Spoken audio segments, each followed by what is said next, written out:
So let me bring them out. First, let's see.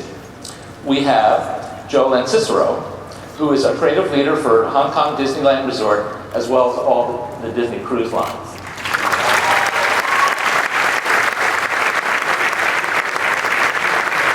Just so that I know you as an audience, tell me, how many of you know the people that are going to be out here today? How many of you have? Okay, so there's a little bit of a pre-thing. We love that. That's embarrassing. Okay. Next we have a 40-year Disney exec, which is pretty great because he's only about 50. Eric Jacobson leads the creative efforts for Magic Kingdom at Walt Disney World, along with the current and future Disney Vacation Club properties. He also oversees all our design efforts as they relate to attraction and entertainment safety around the globe.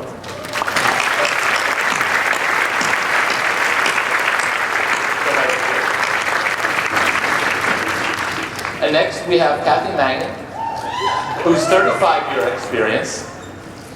And her role as executive producer for the overall Walt Disney World portfolio with direct creative leadership over at Disney's Hollywood Studios and Epcot. Is that correct?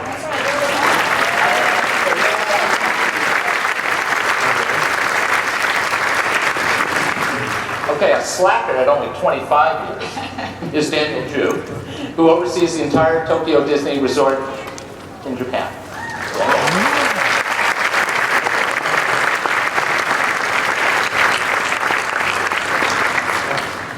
Now we're going back up there. At 30 years, Joe Rohde oversees Disney's Animal Kingdom at Walt Disney World, which includes the upcoming Avatar expansion as well as the Aulani, a Disney resort and spa in Hawaii.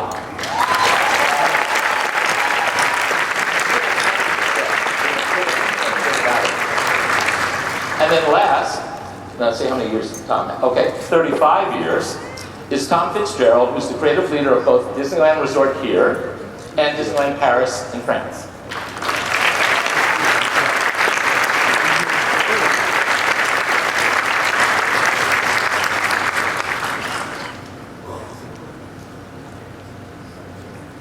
So let me start with you, Joe.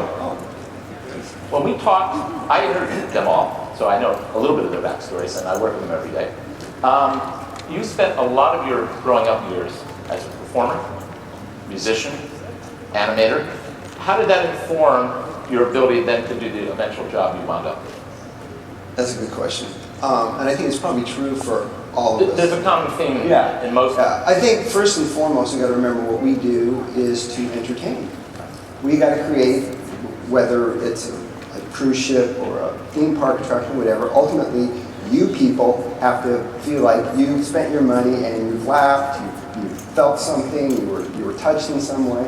And so having been through theater, and I'm a musician, I'm a drummer, and in all those endeavors, a couple things happen. One, you have to always think about the bigger picture of how you're involved in this endeavor. So if you're doing a play, or if you're playing in a musical, or in some kind of musical situation, the whole is greater than the sum of the parts. It's always bigger than you. And I think that serves me very well, because I always have to think about, in my position, I can't, if I fixate on a little detail, I'm not doing my job. I have to think about everything in total and all the big things that are happening, and understand my role, and then make sure all of the various Imagineers who are working on it understand their role, make sure they understand how important it is, but how it fits into the bigger piece. And I think that's true if you're doing any kind of theatrical experience. You called it knowing your place. Knowing. What did you mean? Yeah. Well, it's like, you're a musician too, and musicians here. It's knowing when not to play and knowing when to play. Or if you're in a theater situation, there's 5 people on stage, there's that time where you're just supposed to stand there and do nothing. And it's important to be able to communicate that to the Imagineers. I mean, sometimes our Imagineers are the greatest in the world, and they would love to give you 200% all the time, and that's great, we want that. But sometimes you got to be able to explain to them, you know what, 25% is all we need here. I don't need to see all that stuff. And for them to understand that and grasp that and see the bigger whole, I mean, that's key to our jobs. Okay, that's great. Joe R., we talked to Joe L. You grew up in fairly unusual circumstances in Hawaii. and probably could have gone a number of different ways in your life. What was the turning point? What made you go on this career path and wind up here? You mean when I started as Imagineer, or what started me in a direction What that I started could be an Imagineer instead when of, you were say, a kid? car thief? What was the first thing that you did actually started you on the road to be here? Yeah, okay, so veering from car thief, which could easily have been one of the options available. As I left junior high and started high school, I really was getting in trouble. That's why I was in an all-boys high That's school. why I asked you. I was dared to my face to do a set for a production of The Tempest, which was the right way to enlist me. And so I did this set for The Tempest, ended up playing Caliban in The Tempest. And that was enough of an introduction into that whole translation of idea to physical thing to keep me moving on a path where eventually I was recruited to come to Imagineering, where again I languished as a troublemaker for some years before I finally found something productive to do. And by doing set design then with basically either no budget or low budget, how did that inform your Yeah, people don't necessarily know this about me, but I am very budget conscious. I care about the budget, I respect the money, I really do believe, I do not believe that the concept is something separate from the means by which you are going to do it. And some of the means by which you're going to do it is how much money you have. It's no different being an artist. I mean, if I want to go paint a picture, just paint a picture. I have to have some piece of paper and it's some size. And I can't paint a picture that's 14 by 20 if my paper is 5 by 5. So I have no problem with this. I think it's one of the creative tools. I've worked with it all my life, and I have never seen it to be a profound inhibitor to great creative work. Eric, you wanted to work at Disney fairly early. We've had little interviews, so I know a little bit of backstories. What were your first jobs, and what were the steps you took to actually get a job at Disney? Well, This was a front and a back of an animal, I think that is in the story, so you want to hear all this. I went to high school in Fullerton, California, which is right next to Disneyland, of course. And I always loved Disneyland. When I was a kid in Bakersfield, before I moved to Fullerton, we would go once a year, and I just loved it. I didn't really think about being an Imagineer, but I wanted to be a part of that whole thing. So I discovered in high school that you had to be 18 to work at the park, but if you were 16, you could be hired to be a performer in the parades. So in junior high school, I auditioned, when I was 15 and a half, I auditioned for the parade, which I would have been 16 then, and was hired at the very end of the audition, basically because I was 6 feet tall, and they thought I could carry a heavy costume that could march in time to music. So I was hired as a Christmas tree. And about 2 weeks after I was hired as a Christmas tree, before the rehearsal started, I got a call from the choreographer, and she said, somebody's dropped out, and we're going to promote you to be the rear end of a Jungle Book elephant. So that was my first job. I was the rear end of a Jungle Book elephant at the back of the last elephant in a string of 6 elephants. And the next year, my senior year of high school, I auditioned again, and I was hired to be the front end of Colonel Hattie, the front elephant. So I rocketed forward my career within 1 year. Did it keep going that way every year? You got to do something. Not every year, but yeah. No, and I did many parades and many performances in high school, and then later in college went to USC, and I worked there on the weekends, so I had a lot of roles. And it was a lot of fun. It was a great time. Well, and a lot of you guys did attractions before you worked there. And Tom, I know that you did your first attraction, waiting for your interview with Marty Sklar. Is that true? Or a attraction? I started at Walt Disney World. I went to school in the Midwest. I grew up in New York, and my introduction to Imagineering was the New York World's Fair. And I was so captivated by the attractions, the Disney attractions especially, and the sort of unique mechanical theater format of riding in cars or in boats or traveling theaters. So I decided when I was in school that if I wanted to work in Imagineering, I better go down there and learn how things work. So I went to Florida. I had to lie and say I had a car when I did, or they wouldn't hire you. So I hitchhiked to work every day for the first summer, and I went back the second summer, and I said, well, it's time to go to California. So I built a model of a Winnie the Pooh attraction. At the time saying, gee, it's amazing we don't have a Winnie the Pooh ride in Fantasyland. Then I threw it in the car and drove to California. I got an interview with Marty Sklar, and he hired me on the condition that I never build another model in my career. So it really was pretty awful. But he liked the ideas that were in there, and that became what he called the calling card that got me started. I had a drink with Marty last night, and he was so proud of that story. He told me the whole thing. He said, I saw something in Tom, it was the worst thing I've ever seen, but I could see the idea was great. And I said, I'll hire you if you never make an attraction again. So I thought that was kind of cute. Kathy, what was your first job? And what made you think that you wanted to work at Disney? Not unlike Eric, actually. I grew up just down the street from Disneyland. I grew up in the city of Orange and needed a summer job. I was going to school. I was in college, and so I applied to Disneyland. So my first job was I worked in Adventureland, in the Adventureland Bazaar and the Tropical Imports Hut, or a moo-moo, and sold shrunken heads that glow in the dark, and rubber snakes, and plastic legs that were $2.25, $2.39 with tax. And I don't know why I remember that, and I can't remember what I'm doing tomorrow, but so that was my first job. It was a great part-time summer job with a great company, and I was in school with getting an English degree, or an English major, and didn't know what I was going to do with it, and went to Disneyland and said, I've got an internship, I can get 3 units of upper division work. If I do something for you, do you need any writing done? And Disneyland had some manuals and things that he had written, so I started writing and going to school at night and writing during the day. That transitioned into actually a full-time job as a writer at Disneyland. And that was it. So I've been at the company for a really, really long time, but the first 4 years, I keep saying, really shouldn't have counted because we flirted with the John Cruise boys for 4 years. There wasn't, I wouldn't say there was a whole lot of value added to the company, but it did launch into a great career. So Daniel, when you were a kid, you wanted to be an engineer, because of your dad. How do you go from being an engineer to a theater major? What changes in your life that young that makes you go that far? Well, I wanted to be an engineer because that was what my dad did.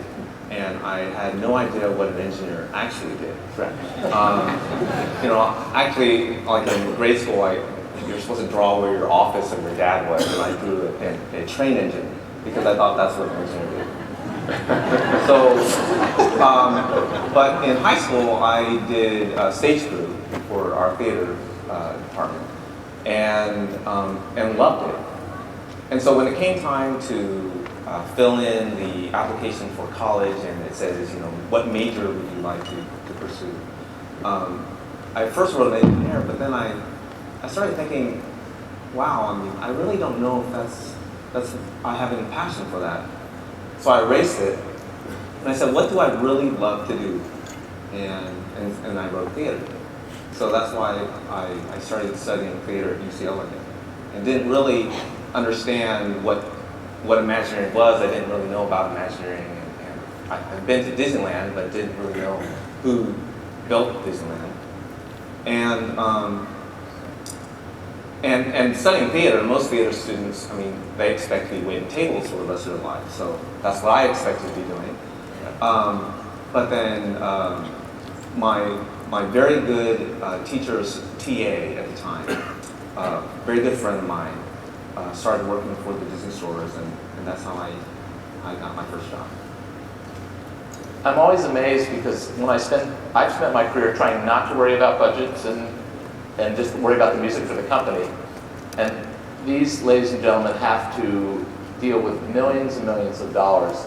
And I'm wondering, I'd ask you, Joe, what is it about, where does the confidence come to supervise these incredibly large construction projects and know how to go about it? And you wake up at night and go, oh God, what is that process? Okay, I personally, people may have heard me talk about this before. I talk about this. I really believe that before you take any action at all, conceptual, anything, you have to do this hard work on the deepest underlying reason why this work is going to happen at all, which tends to be some kind of philosophical idea. It's not, I want to get it built. It's not even that I want people to have fun. It's like, this idea is about this. What we're really here to do, the real reason we're coming here, the real reason we're doing this project is this idea. Once that idea is clear, it becomes incredibly clear. That's in, that's out, he's good, he's not, she gets it, she doesn't. This is where we're going, that, we'll never afford that, we don't need it because we can do this that we need to do by doing that. And you roll and you roll and you roll, and each step you take, it becomes clearer.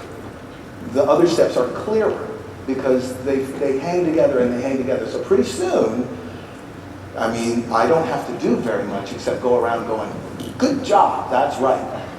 Because it's obviously right, because so much accumulative harmony has been built up from the idea that you have to be stupid to not understand what the right decision is. It's really clear. Not that every decision that is right is available. Sometimes you literally do have to do something that veers off 15 degrees from the best decision, but you know it. You know it, so you're working around it, right?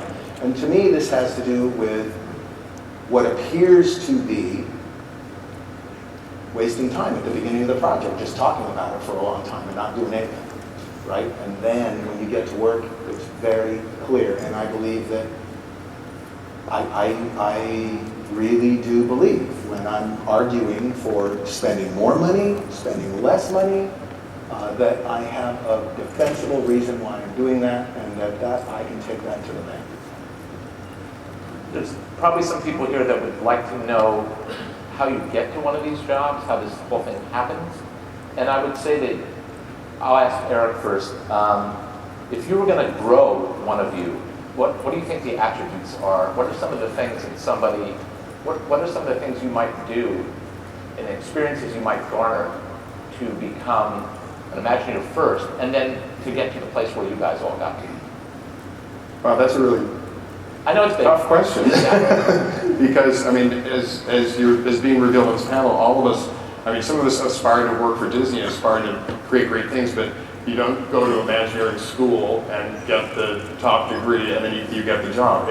For me, it was obviously having a degree of talent and a lot of passion, and then having circumstances in the world and in my life that that opened doors.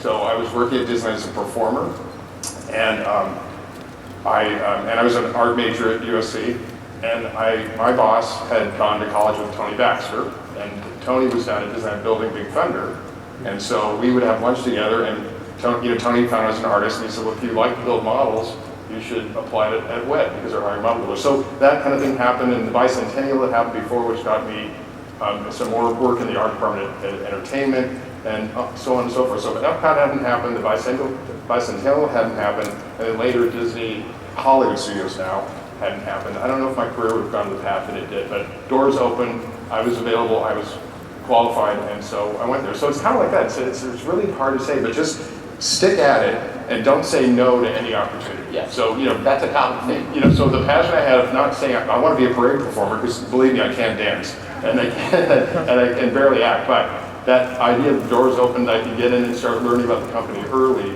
was sort of the first key. So, and a lot of things that come my way, like figure finishing and set construction and show quality standards, we call it, things that at first I kind of wrinkled my nose and said, what's that about? And I said, well, let's try it. The life is an adventure. Let's go on an adventure and do it. And I learned more and more and more and became more and more versatile. And I know there's similar stories all around the panel. You look like you had some. Well, I just think you have to be the kind of person who wants to share. There is a kind of person who thinks they want to do this because they think when they get where we are, they're going to get to tell everybody what to do. That it's their vision, my idea, it's going to be me, and I get to do it, and everyone will do what I say. And that is just not the job, and it's never the job. At every step of your career, you are moving towards the center of a group of people. But you're never at the top of anything. You just move towards the center of a group of people who are all trying to do something. And what that means is a lot of very generous sharing of knowledge, of power, of intention, in order for anything to happen. And not everybody who is an artist wants to be that kind of artist. We mentioned Tony Baxter, who became a legend yesterday, and I think he also, yes, please. His help, and I think, Joe, you had some connection with Tony as well. He was part of your ushering into the company, Absolutely, right? yeah. I had actually, my career path, I wanted to be an animator, and I studied animation at Cal Arts, and straight out of school went to work as a Disney animator, which was great. There's a personality type. There's a certain type of solitary that work that you got to be discomfortable sitting at a desk and drawing. This was back in the 2D animation days. You just sit and draw and draw and draw. Maybe some interaction with the director, maybe some interaction with the layout artist or whatever. But like Joe was just saying, you got to love people to do this job. And I always loved the energy of being with people. Growing up in a big Italian family, there's always lots of people around. And I was working actually on some small films for Epcot. I was still in feature animation and got to know Tony because it was for Journey Through Imagination. I was animating some of the figure stuff that was 2D animation. That was part of it. And I did a lot of quirky, weird little animation things that ended up in the parks, which was awesome. So I met a number of Imagineers, and the energy that I got when I went to Imagineering and saw how collaborative it was, how the story guys were there, along with the guy that was going to be building whatever. And I was like, wow, this seems like this is really a lot of fun. And then it just so happened that we were going through a strange time in animation, which I won't get into that. It was kind of the transition from the old guard to the new guard. And so I had been talking to Tony about, some of my frustrations, and he said, you should put a portfolio together and come over and, show it around.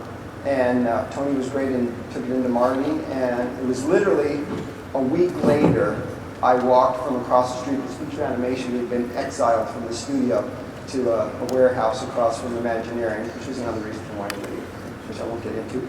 And you could.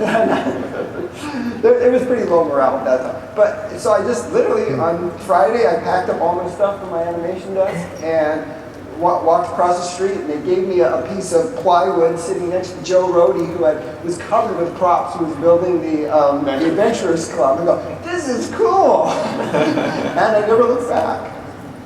Tom, you started out primarily as a writer first. Yeah. How did you become a filmmaker? Well, and a lot of kind of nurtured that in you. When I first went to college, I went to school in Chicago, and I really wanted to come to California. Of course, I wanted to come to Imagineering. I said, I'm going to Disney University, and my mom said, after Northwestern. So the first year in college, I applied to USC Film School, and I got accepted. My parents said, no, we're going to pay for Chicago. So I stayed in Chicago. So I had a fascination with film, but like so many of us here, you never know where your path is going to take you. I remember Alice Davis on one of the panels a few years ago talking about things that we think of, like Small World and Pirates as assignments. You think, oh my God, it's Small World, Pirates.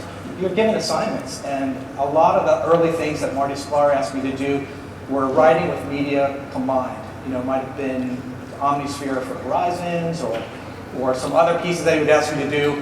And when the studio tour project was going along, Bob Weitz came up to my office and said, hey, I know you just finished Star Tours, and wondering if you'd like to come work on the tram tour. And I said, no, I have no interest in a tram tour. I have this alien encounter thing I want to play with for Disney. He said, okay, all right. And he walked out of my office, and 5 minutes later the phone rang. It was Marty Sklar, and pulled me into his office, and he said, just help them for 3 weeks on the story for the tour, and then you can go back to the other shows. Okay. So that turned into 3 years. You never know. And one of the things that happened really early on was a lot of it was set, so there was not a lot that could be changed. They had a tram, and they had a walking tour, and the cadence of every 2.5 minutes, you moved. It was an interesting, challenging machine, I would say. And halfway through the project, I remember Marty Katz, who was head of production at the studio, said, in a big meeting on the studio tour, he said, we will never film a movie down here. And the whole premise of the production studio was that you were going to be filming movies there. So Michael Eisner said, well, what we'll do is we'll put movies with movie stars on every one of the stops, and you'll think you saw a production film. So out of nowhere on the walking tour, we suddenly had to produce, I think, about eight or 10 2.5-minute films. And, great one with Bette Midler, The Lottery, my favorite probably, but they were all about how movies were made. And at the end of that project, I said to Marty, okay, now I want to go back to this attraction thing that I want to play around with. And he said, no, Jeffrey and I think you should set up a movie division at Imagineering. And I said, no, really, I think I'm going to do this. And as often with Marty Smart, it's very hard to say no. And that started at the end of that summer. We formed Theme Park Productions, and I did that for 20 years. I think we did about 400 different films, pre-shows, Circle Visions, 3D, you name it. And it was a path that I never thought would have existed, but it changed my life for 2 decades, for sure. Wow. Yeah, and you spent a bunch of time at the Disney stores, and you were doing something quite different. How did that prepare you for them making the segue over? Well, I started at the Disney stores as a scenic carpenter, and this was the time when there was maybe like 18, 20 stores. So this was and how many were there at the height of it? At the height of it? Well, by the time I left, about a year and a half later, we had 100 stores. Okay. So we were rapidly designing, building, producing, going to the best malls of America, installing, and putting up these stores. And I soon, from a scenic carpenter, we started to outsource a lot of the production of it. So I started designing and drawing and drafting the stores. But retail is a little bit repetitive, and so I decided to try my hand at Imagineering, and started at probably the lowest level of full-time employee. I was a show set intern at the time, and just loved doing what I did. And I think that for me, what was really important and has kind of guided me in the 25 years I've been working for other companies is that I just love doing what I'm doing. And which is a little bit different than do what you love, right? It's love what you're doing. And when you love what you're doing, people want to work with you. They want to offer you opportunities. They want to make you part of their team. And they look after you. And I have many people here on the stage who looked after me. And they've been my mentors, and they've given me great opportunities. It's a really good point. And Kathy and I talked a little bit about leadership, and that's obviously something that all of you have your own theories about, but you constantly have to have teams of people follow you. How do you go about that, Kathy, and what prepared you for that? Or was it over time? How did you know that you could be in charge of that many people going in the same place? Well, I probably started small with that, and that was probably just luck of the draw that I was working on small video productions at Disneyland, and then up at Imagineering, and started to get introduced to projects and project teams, and a particular project was in trouble with schedule and budget and finishing design, and that was Typhoon Lagoon, and so I sort of got plucked to go work on that as a producer. I'd never produced anything before, but I had shown some sort of organizational ability to at least pull people together.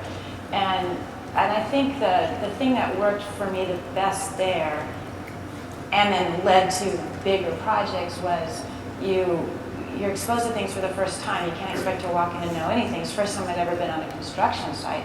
But you observe, you ask questions. Luckily, there are patient people who are more experienced that I think if they see you asking the questions and showing interest in trying, they work with you. I think that the point was made earlier that if people like you, I mean, we are a team and we're a big team, and if we collaborate, and so no one is out there on their own. No one is hung out to dry. It is really the team works together and pulls together. And I think if you just have the right attitude and point of view and realize that you aren't doing it all yourself and you can't.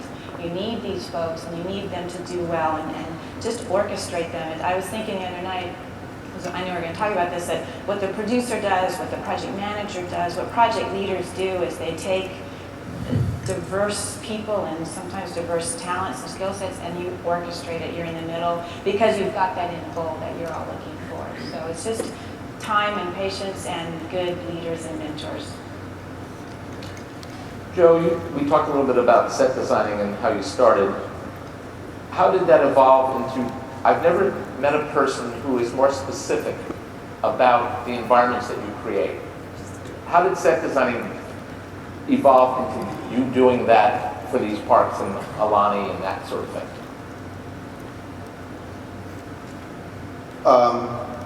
Set design, theatrical set design, is a form of illusion where you almost always have this kind of distance between the viewer and what you're trying to do.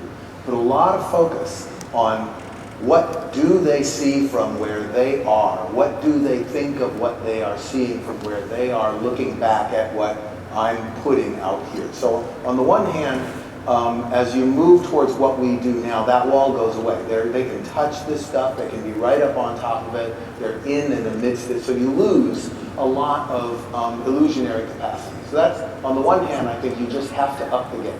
On top of which, I believe, the information revolution ups the game for us. You used to be able to create simpler illusions because people knew less about everything because there was less information. Now they know more.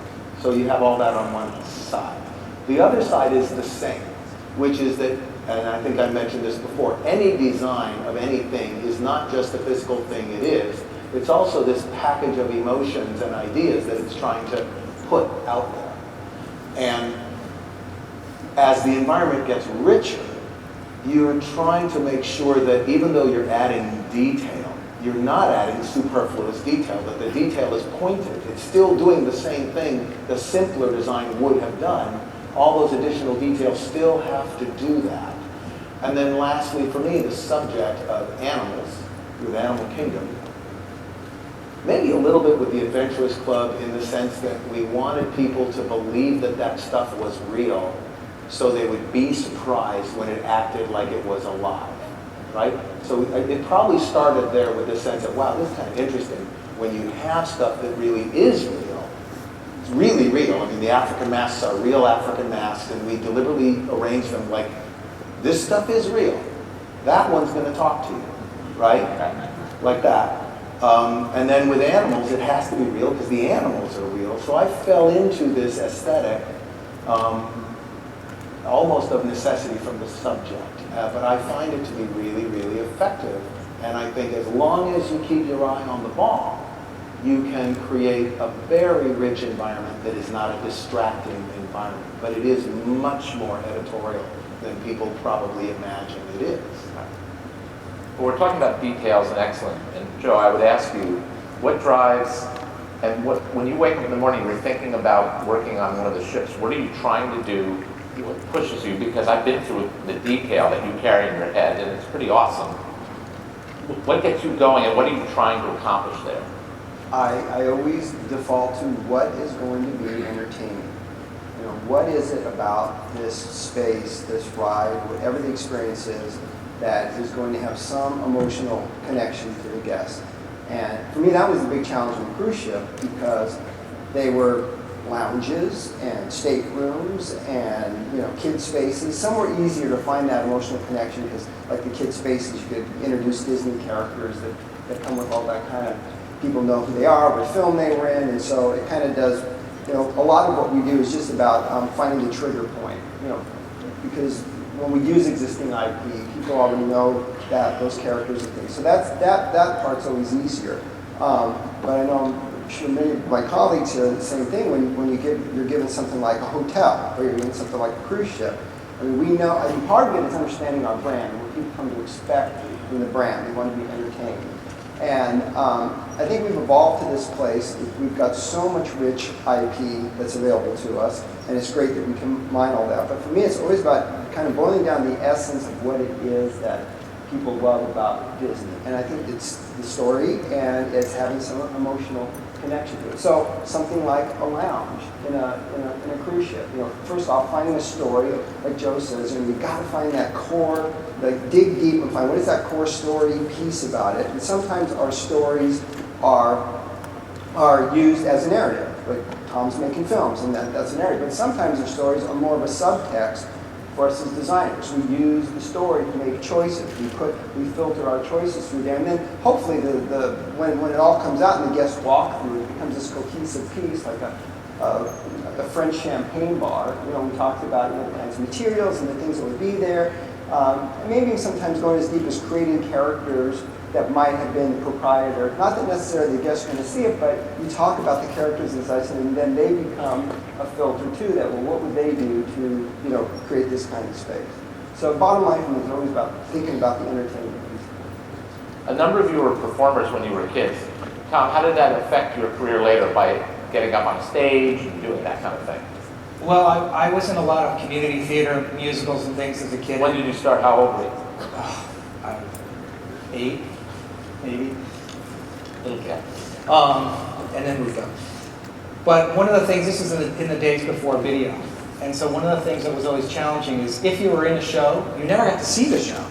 So if you were in The Music Man, you had no idea what the show was like. You'd ask your family and friends, what was it like? Was it good? Was it fun? And they'd say, yeah, but you couldn't, you really wanted to be in the audience and be on the stage at the same time, get to watch it. And that was the thing, one of the things that really opened my eyes at the New York World's Fair was I thought, hey, these guys who created these shows, Carousel of Progress, the Ford Magic Skyway, and Small World, they could climb in a boat or get in a car and see the show that they created with their family and friends. It was such an interesting thing, this sort of mechanical theater. It's like, wow, that is really cool. I think it's something that was so different and so new. And I still love that about what we do, the ways that we look to convey people through our stories in interesting ways, and the theatricality that we bring to it.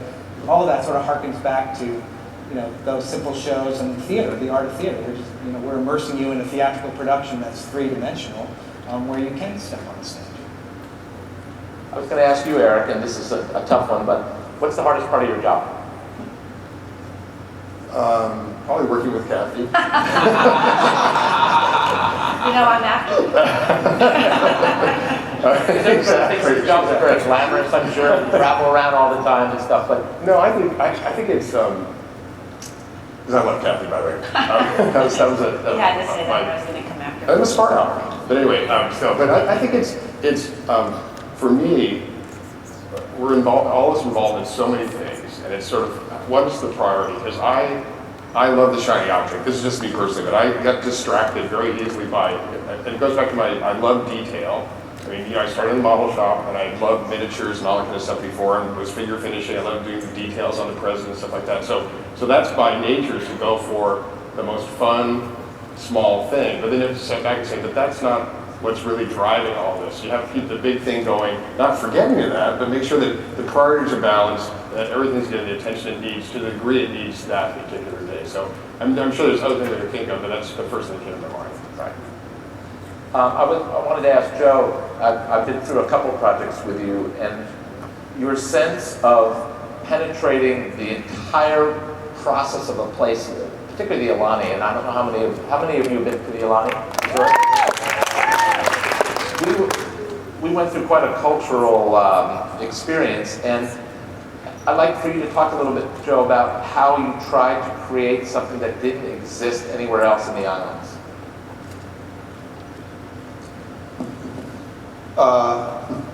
Okay. It, again, to me, has to do with this fundamental story basis upon which everything else is going to proceed. So in the case of Aulani, it's a really, really simple set of questions and answers. Like, Hawaii, people, that's really far away. It's one of the furthest away from any place else places you can get to in the world. Why are you going to go there? What makes Hawaii worth going to? What gives Hawaii any identity that makes it different from St. Kitts or Baja California? Why Hawaii? And I believe you very quickly, if you start just looking at the ads, realize what makes Hawaii Hawaii is Hawaiians. That's what makes Hawaii Hawaii. So if what makes Hawaii Hawaii is Hawaiians, then it has to be about Hawaiians, right? It has to be about Hawaiians. And if it's about Hawaiians, guess what? I'm not Hawaiian. I mean, I got Hawaiian cousins, but I'm not Hawaiian, right? So we're going to have to get, guess what? A whole bunch of Hawaiians. And who's going to say this thing is authentically Hawaiian? Are you going to say it? Am I going to say it? Who's going to say that? Hawaiians. And they're not going to say it. Unless it's really Hawaiian. They're not going to say it because they don't like us and none of that, right? They say it because it's true. How's it going to be true? What's going to make it true? What's going to make it true is spending just a whole lot of time with these Hawaiians doing exactly what they say. So then you get to the challenge. What do we know about how to make a place that is enchanting, exciting, and usable, and livable, and buildable, that we can take what these guys want to say about what Hawaii is and make a place that is that? And if we do that, which nobody else has ever tried to do, not even tried to do, which I think is politically interesting, our hotel will not look like the other 115-story beachfront hotels in Hawaii, because it just won't. So, and that's all front end. That's all, those decisions are made in a month. That's done. And then the rest of it is carry this out. And of course, a lot of, you have a subject like Hawaii, and you have a culture like Disney. You have two things people think they know a lot about, right? And you're trying to change both of them. Trying to change what you think you know about Hawaii, none of that stuff is true. And what you think it is that makes this company Disney, much of that is not true. What we are is what we can do. What can we do with this story that we have never done before? What can we do with these people's story? Not our story, we don't own it, never will. What can we do? And these are simple questions, and they're all up front, and once you turn those knobs, the big machine starts to turn, and as soon as it knows where it's going, it does this incredible job. It's incredible. It's like a giant laser beam. You just point it, I swear to God, you could point this at anything in the world. I think you could point it at world hunger, anything. And this whole thing goes, oh, that's what we're trying to do, and away they go. And you got engineers and artists and designers and writers and business people, and they're all like working like crazy to do this thing, but you have to tell them what to do. Anyway, that was a long answer, sorry.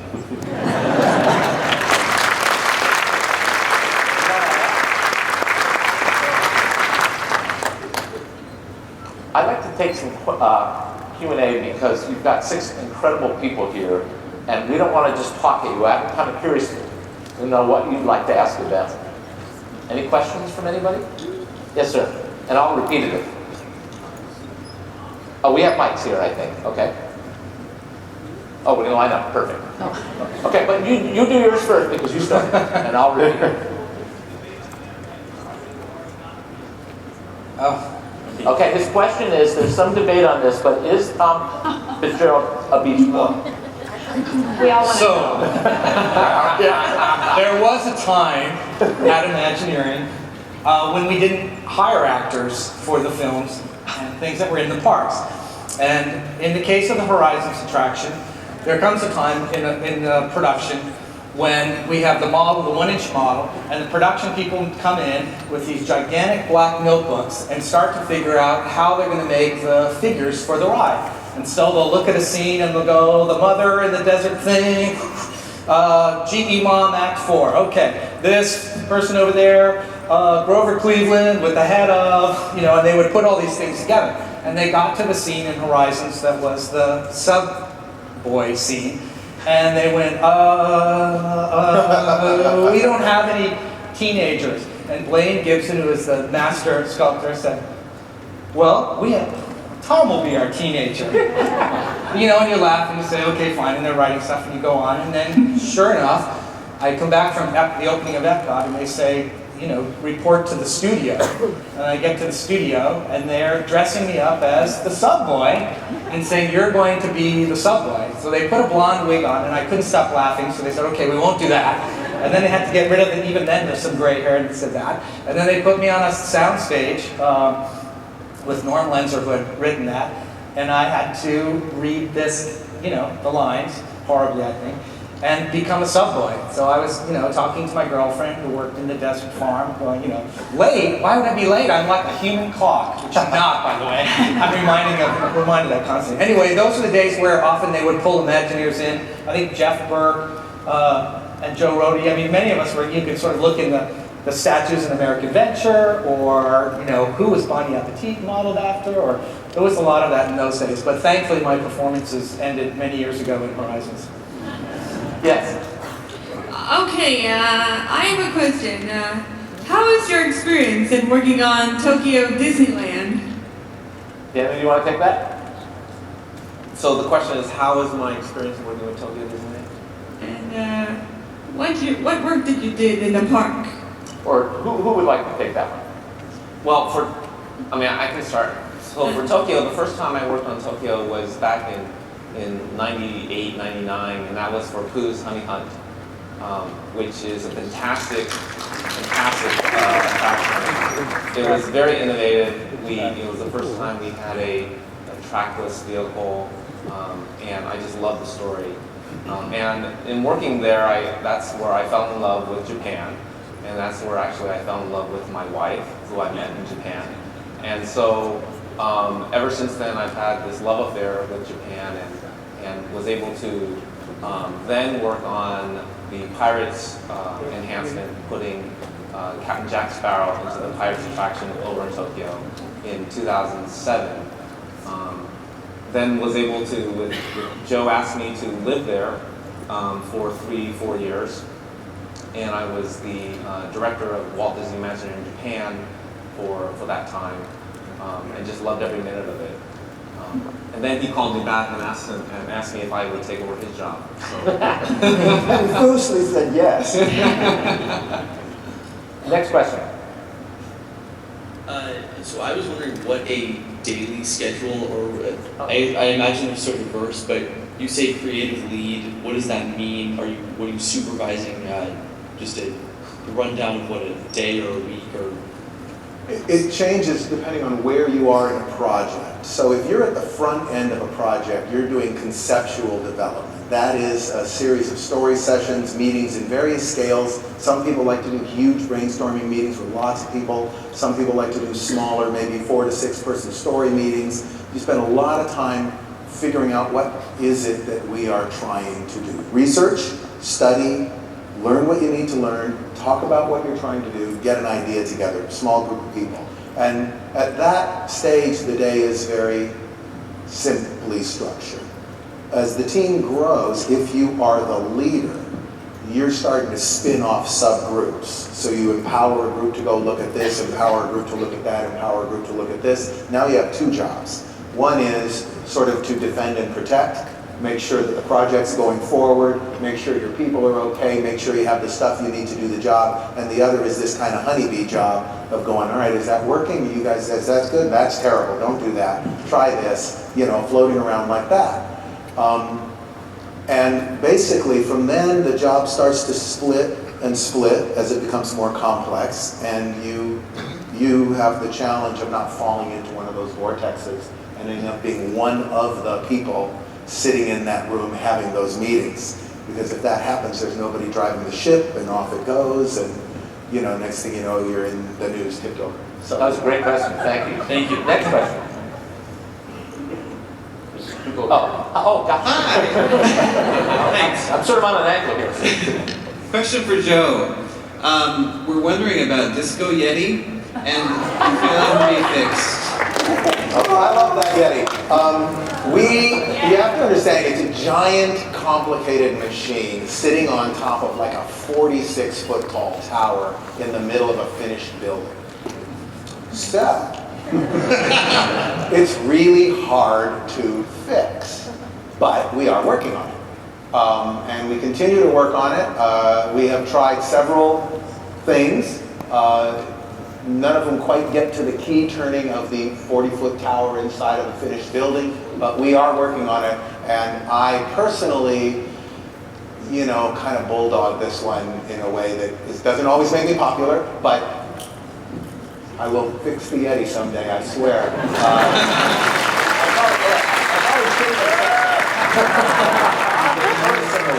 I can personally vouch for the personal fact that I intend to try to see.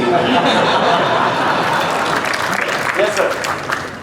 I hope that there's nobody in corporate Disney here today, because I'm going to stone me. I've been a premium pass holder for 12 years. I've been in the Disney cattle drive and seen my prices go up and up and up. I thought that the DNA that Disney put into this company was lost. I am convinced today that it lives on in you and in Imagineering. Please don't ever let them take that away from you. Please. You know, No question. Thank you. I think it's a really battle. I appreciate the acknowledgement, and that's what we strive to do every day. So to be true to our fans and the fans of Disney. the thing you care about is what we actually get up every morning to do. Right. But there really are no evil monkeys out there. They're really not out there. The company is full of well-intentioned, hard-working people, all of whom are trying to solve these problems. Tremendous, complex, giant problems of delivering this product to these people for money that keeps the shareholders, the whole giant thing. And you see them once in a while come into the company, ambitious, self-interested, selfish, greedy people. And they do not last. No, they don't make They hate it here. They hate it here. Yeah. They hate it. And they are gone within very few years because they hate it, because of what the company is really like. So while it may not always be able to achieve what we like to see it all achieve, because we all love it and think it's great, I promise you that all those people, that's what they are trying to do. You know, and something I would add to what Joe's saying is when Pixar came into the Disney fold and John Lasseter came, who's a very good friend of mine, John loves Disney more than any 50 people I know. And he has a very big impact on the company. He influences a lot of the company. And as long as that man wakes up in the morning and comes to work, he makes Disney stronger in the kind of thing you're talking about. We are all trying to do the same thing. I sit in these story rooms at Pixar, you'd be amazed at the level of how we talk to each other. It is a tough room, you know, because we want Finding Nemo to be great. And you'd be amazed, and I worked on a lot of live action movies, maybe a couple hundred. It was never like that. There's something about the Disney process, but now also informed by the Pixar process, that makes us stronger and makes us want to be better. That's a little commercial for John. It's kind of a two-part question. For anybody on the panel, what's the most bizarre project ever pitched to you? And then the second part would be, what is the most bizarre project that was ever pitched that worked? I'll start. Okay. It actually wasn't really a real project. I was judging, we have this thing called Imaginations, which is a competition where schools or groups of students from various colleges can submit stuff. And I was locked in a room with some other Imagineers like for a week to judge this stuff. And the weirdest one was this, it was a box, and inside the box was a shipping tube and 2 bags of I guess it was like some kind of Jello, whipped creamy, viscous stuff, and a blindfold and a pillow. And the instructions were, and their idea was to communicate like an alien. And they gave this instruction: you had to sit on the cornflake-filled pillow on one side, 2 people sitting across, and then just by put the blindfold on, and just by squeezing the tube full of this viscous stuff back and forth, communicate to each other. Well, of course, they didn't win, but I said, we should hire these guys. They're so out there. Okay, what's the weirdest one that worked? Oh, well, that's not, I don't know, it's a little easier to understand, but it was, at some point, sort of go back to what the last guy was talking about, when we were talking about how can we do things for a tighter budget and get, and do more simpler things that won't cost as much. Somebody came into the pitch meeting and pitched an idea called the Lost World. They said you get in a boat and you go inside this building and it'd be really, really dark, and you'd be in this darkness for a long time, and you'd come out and the narrator would say, well, I guess the world is still lost.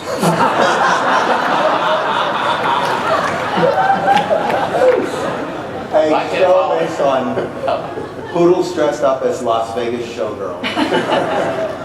Nice. This could be a whole separate panel, you really know. We can do it. Yes, sir. I have a background in theater and computer science, and so I understand both sides of the equation. So my question is, what percentage of your jobs are artistic, and what percentage of your jobs are technical? Yeah. Anybody want to take that? I'll go. I think it changes day to day. Somebody else go, I talk too much. I think it changes, like Joe was saying earlier, depending on what part of the process you're in. I think in the upfront piece, it's almost pure creative, because that's when you're coming up with big ideas and trying to form all the stories and such. And then as you get deeper and deeper into the project, and you're having to work with the specific disciplines to realize all those ideas, then it becomes more technical. Yeah, bear in mind, if you really take the word technical and extend it beyond computers, anything you intend to build is going to be technical at some degree, right? So if you're really talking about an interface between digital design and physical design, or the arts and sciences, I think nowadays we are using digital tools very, very early. We are exploring these things, and as soon as you start to use digital tools, you are carrying information. It's not just visual, there's all this other code that's tracking along with it. So the moment you have the ability to do that, to track potential cost, how much steel is really in that giant orange, you have entered the realm of technical, right? So that is creeping forward in our process, not necessarily a bad thing. It greatly empowers our ability to understand the technical implications of a creative idea. So I would say that it is moving forward, but not necessarily in a way that cramps our style. I was going to say too, I think it would be unfair to our technical personnel at Imagineering to call them anything other than creative. We're all in the creative division, but our technical folks, like to Joe's point, we're engaging them earlier and earlier, and they've got to be really creative engineers. Think about what we asked the Twilight Zone Tower of Terror to do. Think about what we asked the mountain at Cars Land to do. It's not every day a structural engineer is asked to design a mountain and work with the model builders and the dimensional designers to help us tell our stories. So they are as creative as any artist that we have out there. I do think we've crossed the line, I think we crossed it with Everest, where we're talking about building something you couldn't build without digitally aided design. And now we're just totally in that world where we talk about building things that are impossible to build unless you fuse these disciplines. I don't see any division between creativity and the technical side, because we are problem solvers. We're always trying to solve problems, and in order to solve problems, you have to be creative. And so whether it's by structural engineering, whether it's mechanical, whether it's ride, architecture, or whether it's art. And in order to be creative, you have to understand the technical properties of the medium you're working in, right? I mean, if that's clay, you still have to understand what it can do, what clay does. I mean, I think it is, as I say, the moment you engage beyond imagination and step into creativity, you enter the realm of the technical. And then what we've been doing because of digital means is pulling highly sophisticated technical means forward in the process. We have time for one last question. Yes? Hi. Hi. I can't believe I'm talking to you all right now. I'm really excited. But you actually are, so. We are not I always kind of dreamed about being an Imagineer, and I was going to ask like a question kind of like on how to get there, but that's pretty much what this whole panel is kind of talked about. So, oh, and by the way, Tom, when you mentioned the whole Disney University thing, someone should work on that, and I would sign me up. I'm ready right now. Like, let's go just do that. My question is, do any of you have like a fondest memory from any of the projects that you worked on, something that you hold like really close to your hearts? Oh, I love that. Who would like to answer that one? Opening day. Every opening day we have is a happy, sad day. You know, you're letting go of something you just dreamt about in the middle of the night and worked on all day for 5 or more years. Those I think are all really, really good. There's nothing like seeing guests come and enjoy something that you've worked so hard on. It reaffirms what you've done, but at the same time you sort of don't believe it until you see it. So So for me, it would be any opening day I've worked on. I was going to say exactly the same thing. The smiles on our guest faces, experience the thing that we worked so hard on and had so much fun doing. But it really is kind of this, it's sort of what Kathy alluded to, it's almost like you've given birth to and raised a child, and now that child's going to go off to college, and other people are going to influence its life, and it's going to continue to grow and to create special memories for guests, but it was always your child. And that's a bittersweet moment when you let go of it. But the great thing on Imagineering is we don't really let go. We still go back and improve and add and plus and duplicate and do things like that and keep it alive and keep it part of our family. Well, I'd like to thank you all. You were a great audience, and our